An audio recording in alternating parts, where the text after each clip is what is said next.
આ નવા વર્ષના સ્નેહ મિલન સમારોહમાં આપ સૌને મારા તરફથી, આમ આદમી પાર્ટી તરફથી અને આમ આદમી પાર્ટીની ટીમ તરફથી આમંત્રણ પાઠવવામાં આવ્યું હતું કે આપ સૌ સ્નેહ મિલન સમારોહમાં આવજો.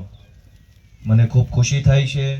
હું તમારા બધાનો ખૂબ ખૂબ આભારી છું કે તમે મારા આમંત્રણને માન આપ્યું, સ્વીકાર્યું અને આટલી વિશાળ સંખ્યામાં તમે તમારો કિંમતી સમય કાઢીને અહીં આવ્યા છો.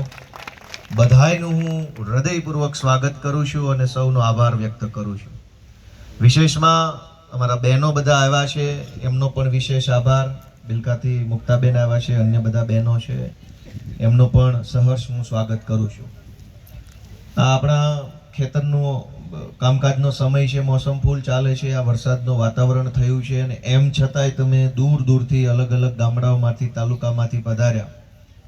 એ મારા માટે ગર્વ લેવા જેવી બાબત છે અને ખૂબ ખુશીની બાબત છે.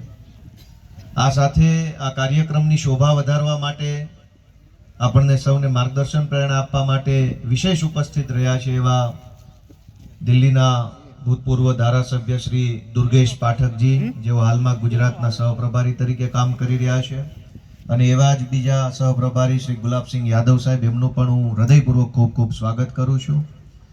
અને જેમનું માર્ગદર્શન હંમેશા મળતું રહે છે અને જેમના માર્ગદર્શનની જરૂરે હંમેશા પડતી રહે છે એવા આમ આદમી પાર્ટીના પાયાના કાર્યકર્તા, પ્રદેશ સંગઠન મહામંત્રી શ્રી મનોજભાઈ સોરઠિયાનું પણ હું હૃદયપૂર્વક સ્વાગત કરું છું. વિસાવદર વિધાનસભાની ચૂંટણી દરમિયાન હું તો અહીંયા નવો હતો. બધા જ વિસ્તારો, બધા જ ગામડાઓ, બધા જ રસ્તાઓ મેં જોયેલા હતા નહીં. બધાને હું જોયેથી ઓળખતો હતો નહીં.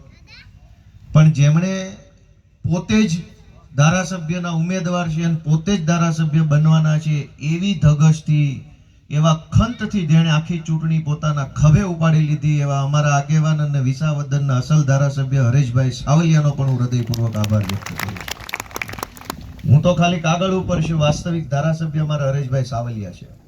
એમણે ખૂબ મહેનત કરી, ખૂબ દોડ્યા, કેમ કે આ પંથકના ભૂમિયો માણસ છે. કેશુબાપા વખતથી રાજકારણમાં સક્રિય છે. ઘણું બધું એમણે રાજનીતિમાં જોયું છે, આ પંથકમાં જોયું છે, જાણકાર છે, સક્ષમ છે, સક્રિય છે. પણ જ્યારે આમ આદમી પાર્ટીએ એવું નક્કી કર્યું, અરવિંદ કેજરીવાલજીએ, કે વિસાવદરની પેટા ચૂંટણીમાં ગોપાલ ઇટાલિયાને ઉમેદવાર બનાવવો છે, ત્યારે આમ ખોખારો ખાઈને જેણે વધાવી લીધો હતો ને, એવા હરેશભાઈ સાવલિયા હતા અમારા. આ વાત મજાની કરી એમ. એવા હરેશભાઈ, જેમણે મારું બાવડું ચાલી અને અનેક જગ્યાએ મને ફેરવો, એવા ભાઈ શ્રી જયસુખભાઈ પાગડાલ, ખાંભાગીરવાળા, આખી ચૂંટણી દરમિયાન ઘડીક મારી ગાડીમાં હોય અથવા ઘડીક મનોજભાઈની ગાડીમાં હોય, કેમ કે બધા રસ્તા આપણે જોયા ન હોય, કયું ગામ કઈ બાજુ આવ્યું, ક્યાંથી ક્યાં નીકળાય ખ્યાલ હોય નહીં, સ્વાભાવિક છે. મને અને મનોજભાઈને બંનેને માર્ગદર્શન પૂરું પાડ્યું, જ્યાં જવું હોય ત્યાં લઈ જાય, મેનેજમેન્ટ કરે, એવા જયસુખભાઈ પાગડાલનો ખૂબ ખૂબ હું આભાર વ્યક્ત કરું છું.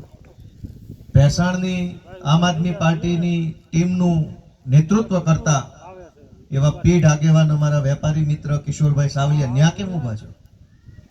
કિશોરભાઈએ એકલા હાથે આખા ભેસાણ તાલુકાની જવાબદારી લીધી કે ગોપાલભાઈ અહીંયા સભા કે રેલી મીટિંગ કરવા પૂરતા આવો એટલું ઠીક છે, પણ બીજી ક્યાંય અહીંની ઉપાધિ કરતા નહીં, અહીંથી તમારો વજન જ પડશે.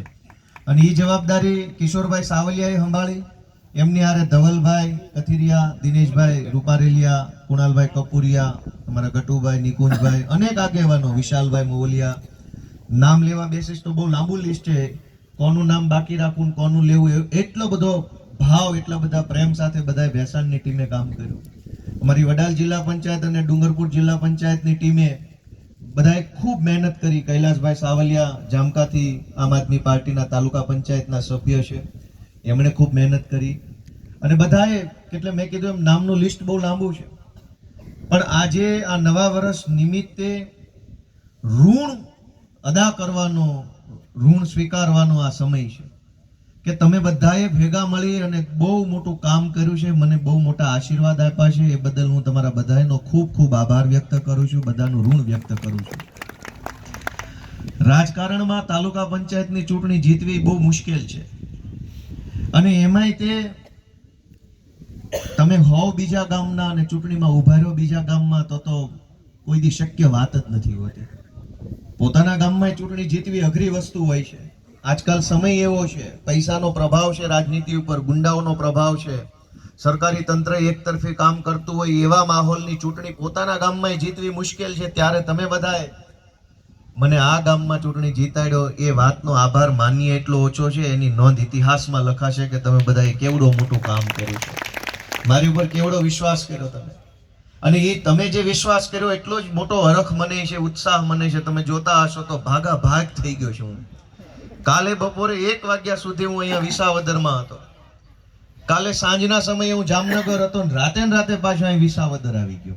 અને સાસણમાં એક કાર્યક્રમમાં હાજરી આપીને પાછો અત્યારે અહીં આવી ગયો. અહીંથી પાછો કાલ સવાર અમરેલી વયો જાશ ને સાંજે પાછો વિસાવદર. હેલિકોપ્ટરે ટૂંકવું પડે ને એટલી દોડધામ હું તમારા બધાના આશીર્વાદથી કરી રહ્યો છું. અને તમે બધા જોતા હશો, કેમ કે તમે મારા જેવા નાના માણસ ઉપર, યુવાન વ્યક્તિ ઉપર એટલો મોટો વિશ્વાસ કર્યો છે કે મને રોજ એમ થાય છે કે આ વિશ્વાસ ઉપર ખરા ઉતરવા માટે હજુ મારે જે કરવું પડે ને મારે કરવું છે.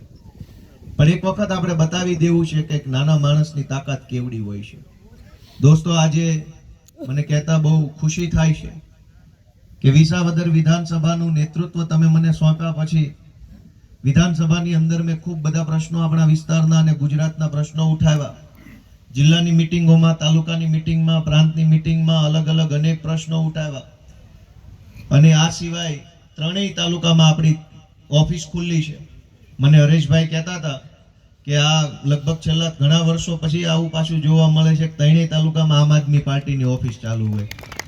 અને એમાં આમ આદમી પાર્ટીની ઓફિસ ખોલવામાં, ચલાવવામાં અમારા દુર્ગેશ પાઠકજી અને ભાઈ ગુલાબસિંહ યાદવનો પૂરો હાથ છે, ટેકો છે, સાથ છે. ત્યારે એ બધી ઓફિસો હાલે છે. એટલે आपका भी बहुत बहुत धन्यवाद. मैं कह रहा हूँ कि हमने 3 ऑफिस खोले हैं आपके आशीर्वाद से, और ये पिछले 10 साल में पहली बार हो रहा है कि तीनों तहसील में आम आदमी पार्टी की विधायक की दफ्तर खुला हुआ है. तो मैं आपका आभारी हूँ. અહીંયા વિસાવદરમાં, ભેસાણમાં અને જુનાગઢ સિટીમાં 3 જગ્યાએ દિવસ રાત કાર્યાલય ખુલ્લું હોય છે. વિસાવદરની ઓફિસમાં અમારા હરેશભાઈ, જયસુખભાઈ, રવિભાઈ, રાહુલભાઈ, ભદ્રેશભાઈ, અનેક નામી અનામી કાર્યકર્તાઓ છે. આખો દિવસ હરેશભાઈ બલદાણિયા, જેનું નામ લો એનું નામ ઓછું પડે, એ બધાય કાર્યકર્તાઓ આખો દિવસ ઓફિસે હાજર રહે, બધાને મળે, વાત સાંભળે. ભેસાણની ઓફિસની અંદર અમારા હરેશભાઈ, આપણે કિશોરભાઈ સાવલિયા, ધવલભાઈ, કુણાલભાઈ, આ બધા કાર્યકર્તાઓ ભેસાણની ઓફિસનું સંચાલન સંભાળે છે. અને જુનાગઢની ઓફિસ જે છે એનું રંગરોગાન કે જે કંઈ બધું ફર્નિચરનું કામ ચાલે છે એ કામ રાજુભાઈ બોરખતરિયા સંભાળતા હતા જુનાગઢની ઓફિસનું. પણ રાજુભાઈ બોરખતરિયાને અત્યારે બોટાદની પોલીસે જેલમાં પૂર્યા છે. રાજુભાઈ કરબડા, રાજુભાઈ બોરખતરિયા, પ્રવીણભાઈ રામ અને અન્ય ઘણા કાર્યકર્તાઓ, પિયુષભાઈ પરમાર, આ બધા જ કાર્યકર્તાઓ અત્યારે આપણી વચ્ચે નથી. એ બાબતનું જરાક વસવસો છે કે એવા હજળબમ આગેવાનો હોત તો અહીંયા સ્ટેજ આપણું વધારે રૂપાળું લાગે, વધારે સારું લાગે.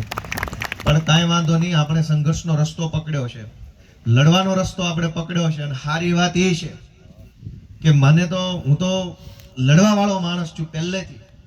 અમને ક્યાંય ટેકો નહોતો મળતો. સારી વાત એ છે કે પહેલી વાર તમારો ટેકો મળી ગયો છે ને અમારું બળ વધી ગયું છે. હવે હજળબમ બાંધી લેવાનું છે.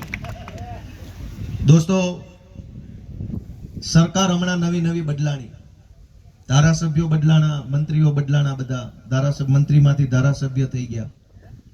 એક વાત આપણે સમજવી પડે એમ છે કે ભાજપના 160 જેટલા જે ધારાસભ્યો છે એ એક ટીમ ગણાય, ભાજપ પાર્ટીની એક આખી ટીમ ગણાય. મેં 50 વખત તમારા બધાના આશીર્વાદથી વિધાનસભામાં ગયો, પછી બહાર આવીને મેં 50 વખત સ્ટેજ ઉપરથી એમ કીધું કે ભાજપના જે કાંઈ ધારાસભ્યો છે એની હેસિયત ન્યા પટાવાળા કરતા વધારે બિલકુલ નથી. આવું મેં અનેક કાર્યક્રમોમાં કીધું. આજ હું તમને એનો પુરાવો આપું કે નવું મંત્રીમંડળ બનવાનું હતું ત્યારે ટીવીમાં સતત એવું આવતું હતું, ફોન આવશે, ફોન આવ્યો, ફોન આવશે, ફોન આવ્યો, ફોન આવશે, ફોન આવ્યો. આવતું હતું કે નહીં આવતું ટીવી? ભાજપમાંથી 27 મંત્રી બનાવવાના છે. એ 27 કોણ હશે એની સવારે 11 વાગ્યા પહેલા ભાજપના એકેય ધારાસભ્યને કહેવાનું ભાજપને વ્યાજબી નથી લાગતું. બધા હવામાં હાથ મારતા કોણ આવશે ને કોણ નહીં. એની ઓકાત શું થઈ? તમારી પાર્ટી તમને કહેવાય રાજી નથી તમારામાંથી કયો બનવાનો છે. મારી હારે ટીમ હોય, મારી હારે હરેશભાઈ હોય, જયસુખભાઈ હોય, મનોજભાઈ હોય તો પાંચે ભેગા મળીને નક્કી કરીએ કે હું એકલો નક્કી કરીને અલગથી હરેશભાઈને ફોન કરી દઉં, મનોજભાઈ ન કહેતા તમને બનાવી દઉં. વાત સમજાણી કે ન સમજાણી? તમને આને ફોન આવી ગયો ને ઓલાને ફોન આવી ગયો ને ફોન શેનો આવી ગયો? કેમ તમે 100-150 જણા એક રૂમમાં બેસીને નક્કી ન કરી શક્યા? કેમ કે ભાજપમાં ઉપર બેઠેલા 2 જણા છે ને આ 150 ને પટાવાળા માને છે. પટાવાળા અમે કહીને એમ કરવાનું. જો એ 150 નેતા હોત, જનતાના સાચા પ્રતિનિધિ હોત તો બેહાડ્યા હોત એક રૂમમાં, બધાને પૂછ્યું હોત ને પછી એ રૂમમાં નક્કી કર્યું હોય કે આ 150 માંથી આટલા 27 જણા મંત્રી ને બાકીના વગાડો તાળીઓ. પણ એક કઈને કહેવામાં ન આવ્યું. શું કામ? 150 પટાવાળા છે, દિલ્હી વાળાને ખબર છે કે જેટલું કહેશું એટલું જ કરશે, નકર નીણ નહીં નાખે. કેવી એમ ન કરે તો નીણ લઈ લે એમ છે. દોસ્તો, નવા વર્ષે આ વાત મેં એટલા માટે કરી કે નવા વર્ષમાં જ્યારે આપણે શુભેચ્છા આપીએ ત્યારે એવું કહેતા હોય કે તમારા જીવનમાં સુખ શાંતિ સમૃદ્ધિ આવે, કુબેરના ભંડાર ભરાઈ જાય, ખૂબ આમ થઈ જાય તેમ થઈ જાય. બહુ સારું લખાઈને વોટ્સએપમાં આવ્યા જ કરે છે. મેસેજ આવે છે, સુખ શાંતિ કઈ આવતી નથી.